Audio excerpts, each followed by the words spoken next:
Bienvenidos a Yaniot PM. ¿Qué puede pasar en El Salvador? ¿Qué hará el presidente Nayib Bukele con el poder absoluto?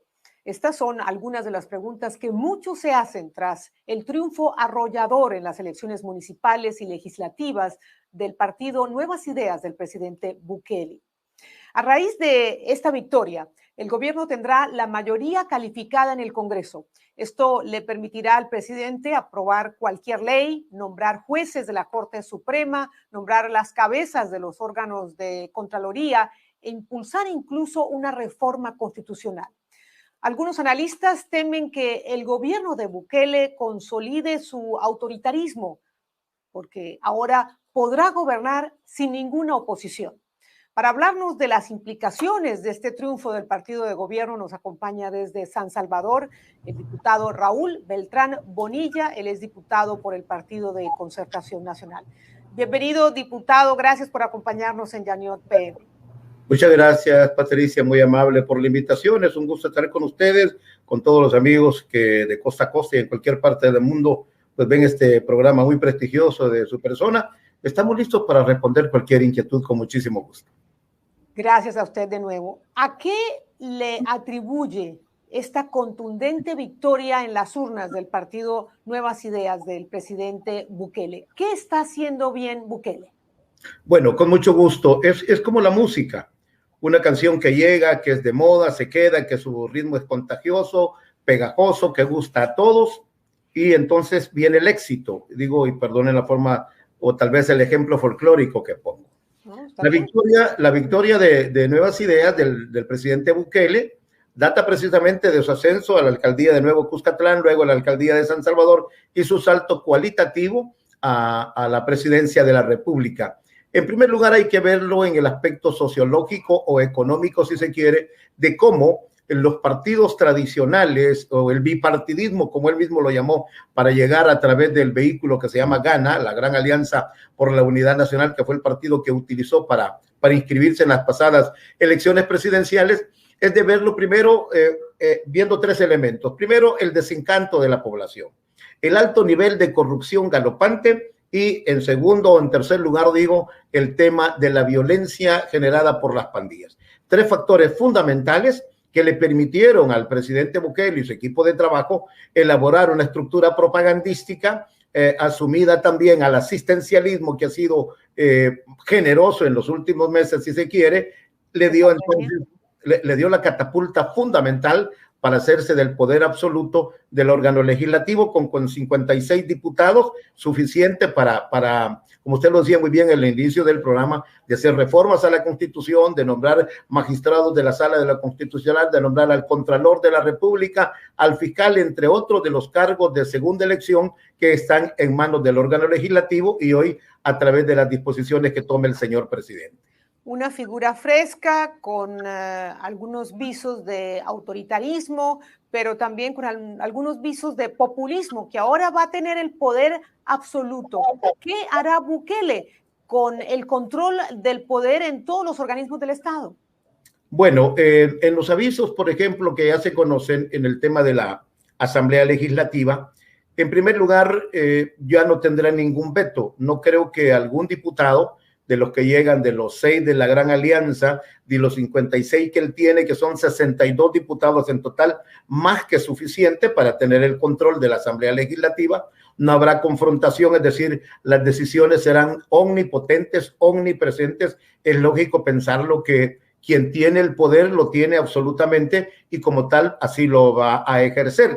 ¿Qué vendrá? Bueno, esta es una caja de Pandora, es una cuestión de sorpresas, aunque se avisoran tiempos difíciles, primero porque el país económicamente está quebrado, producto de la corrupción de los gobiernos anteriores, del totalitarismo o del absolutismo con que se gobernaron, que fue parte del desencanto que le permite al actual gobierno haber arribado al poder absoluto con 2 de los 3 órganos del Estado. El coto de caza para el mes de junio, me imagino, será la Corte Suprema de Justicia, donde habrá que elegir 5 nuevos magistrados. Y en este escenario, ¿qué opción tienen ustedes, la oposición, como parte de los partidos minoritarios? Porque, como usted muy bien lo indicaba, Bukele va a tener la mayoría calificada en la Asamblea de 84 escaños. 62 de 84 escaños le pertenecen al partido de gobierno y a sus alianzas. ¿Y ustedes qué papel jugarán? Bueno, como ha sido la filosofía de nuestro partido, que hoy pasamos a ser una oposición pírrica, con 2 de los 9 diputados que teníamos, que éramos el balance, aun y cuando la izquierda y la derecha hacían 60 diputados, y fue el choque de trenes que incluso nosotros lo advertimos. Llegamos a un choque innecesario, sin sentido. Nosotros lo hicimos valer, partiendo primero de no hacer alianza con el gobierno, sino ser lógicos, prudentes y congruentes en las decisiones parlamentarias. Le pongo un caso: presupuesto general de la nación. Nosotros jamás nos opusimos y aprobamos el último presupuesto 2021.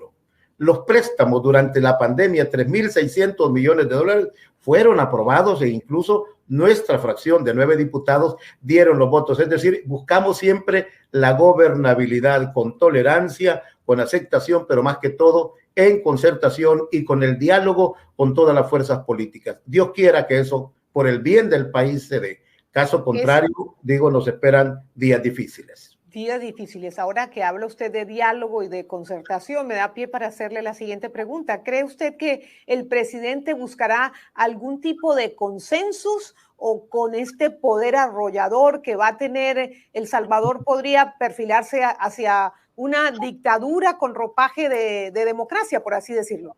Bueno, teniendo el poder absoluto que 1.400.000 electores le dieron, incluso un poco más de lo que fue la elección presidencial, es decir, tiene el poder, tiene el control, tiene la aceptación popular. Todavía aquí hay una, y perdónenme el término, no es una grosería ni menos una afrenta, aquí hay una borrachera de poder político que es normal en la victoria total que ha obtenido el partido en el gobierno. Conociendo el ambiente y cómo se ha manejado en el pasado reciente, desde el 1 de junio del 2019, no creo que haya diálogo. Es decir, aquí vendrá un mandato definido, partiendo primero del poder que se tiene del control del legislativo.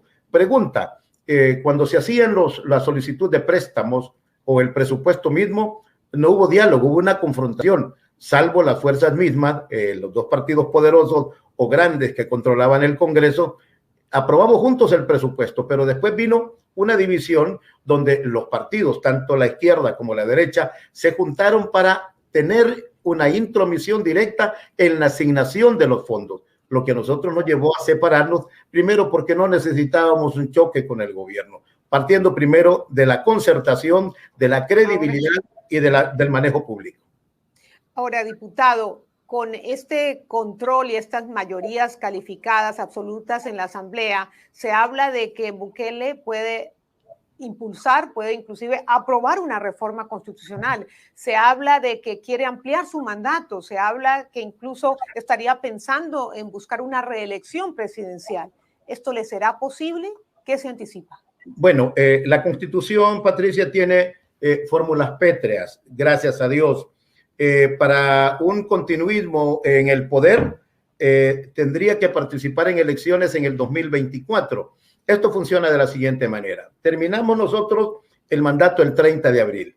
En lo personal hemos propuesto 2 reformas constitucionales que tendrán que ser avaladas y aprobadas, mejor dicho, por la nueva Asamblea, donde el presidente Bukele tiene ya el control a partir del 1 de mayo.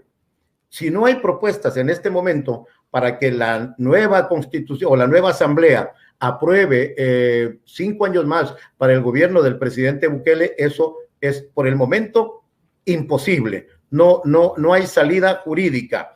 Le cuento 2 propuestas. Primero, que el agua es un derecho humano. Artículo 2 de la Constitución fue una propuesta de este servidor y varios parlamentarios. La otra es que los delitos contra el Estado no prescriban nunca. Fue propuesta que nosotros firmamos y avalamos, gracias a Dios, que tendrá que aprobar la nueva Asamblea Legislativa. Ese es el primer reto. Aprobará entonces los 56 diputados que los delitos contra el Estado no prescriban nunca, y habrá que perseguir a todas las acciones de corrupción del pasado reciente. Es decir, eso es un reto que se le pone ya y le dejan a la nueva Asamblea Legislativa. Por lo tanto, el señor presidente Bukele podrá ser candidato hasta en el 2029, amén de las reformas constitucionales, sino de manera automáticamente solo hay un lapso, un periodo nada más para que él pueda buscar de nuevo el poder. O sea que podría, digamos, alargarse su gobierno si se aprueba esta reforma, esta propuesta de reforma, ¿correcto? ¿Le entendí bien? Sí, no, tendría que esperar 3 años más a partir del 1 de mayo, pero ya sería tarde porque el 2024 vienen las nuevas elecciones de diputados, de alcaldes y de vicepresidente y presidente de la República. ¿Qué otras leyes quisiera aprobar el gobierno de Bukele? ¿Qué otras leyes podría aprobar? Bueno, déjeme contarle que antes de irnos nosotros, precisamente en la semana en que estamos, la Comisión de Seguridad Pública y Lucha contra la Narcoactividad ha presentado y aprobado ya las reformas que pasarán al Pleno dentro de 2 semanas, en el sentido de que los salvadoreños que son víctimas de delitos, de asesinatos o de crímenes de lesa humanidad en el exterior, los salvadoreños tendremos la potestad, la facultad de perseguir a los criminales de cualquier nacionalidad por delitos que cometan contra nuestros hermanos. ¿Qué otras reformas podría presentar el señor presidente? Bueno, son cuestiones hipotéticas, Patricia, y no me gusta realmente abonar eso, pero se habla, por ejemplo, que se termine el subsidio al agua, que el tema de pensiones pasará a control del Estado, que ha estado en manos privadas. Se habla, por ejemplo, del impuesto predial, del aumento del IVA, producto de la negociación con el Fondo Monetario y el Banco Mundial, de un nuevo préstamo de 2.000 millones. Todo eso nada más está en la rumorología popular, que a través de las redes sociales resulta muchas veces una acción criminal contra la opinión del pueblo. Y por último, diputado, ¿qué implicaciones tiene este gran poder que amasa el presidente Bukele para la justicia, para la lucha contra la corrupción, para garantías de las libertades individuales, para el ejercicio del periodismo? Bueno, en el tema del periodismo, siendo mi antigua profesión y con la que voy a morir, tengo más de 45 años en el libre ejercicio de las comunicaciones. Creo que habrá que hacer un alto, primero un análisis consciente. Soy uno de los convencidos que por la libertad de expresión, por la libertad de medios de comunicación, tenemos que enfrentar lo que pueda venir. Hay algunas señales, pero no creo que todo sea malo. Por lo menos permite la unidad granítica del gremio, de los medios de comunicación, que debemos ser no solo tolerantes, sino expectantes, pero que al mismo tiempo se debe garantizar por todos los medios que esa libertad se mantenga irrestricta por el bien de la democracia. Cualquier otra mala señal que se vea, entonces será el preludio del final de esta aventura que se llama El Salvador. ¿Quién va a controlar a Bukele? Bueno, el pueblo mismo.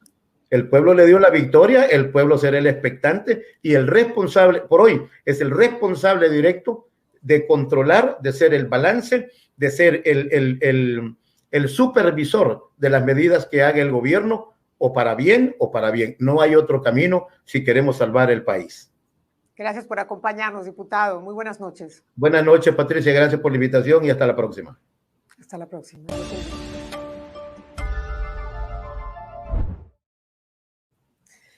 La vara está alta, muy alta para Bukele, convertido en caudillo con todo el poder del Estado a sus anchas y a su disposición para concretar sus planes de gobierno y mostrar resultados. Ante el fracaso de la derecha y de la izquierda para mejorar las condiciones de vida de una población empobrecida, las esperanzas están puestas en Bukele, porque ahora tendrá muchas menos excusas si no entrega resultados en términos de disminución de la pobreza, de disminución de la inseguridad, más y mejores empleos, acceso a servicios básicos, lucha contra la corrupción, contra la impunidad y garantías de derechos fundamentales para la población.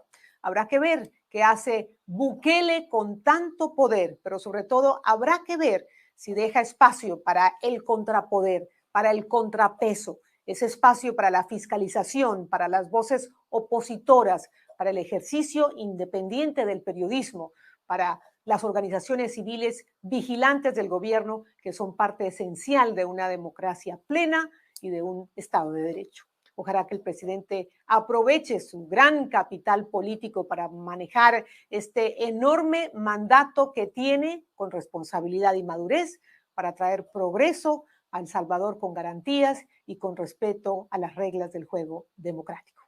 Gracias por acompañarme una vez más en Yaniot PM. Los invito a que sigan el desarrollo de las noticias y la información de actualidad en el portal de univisionnoticias.com. Hasta la próxima.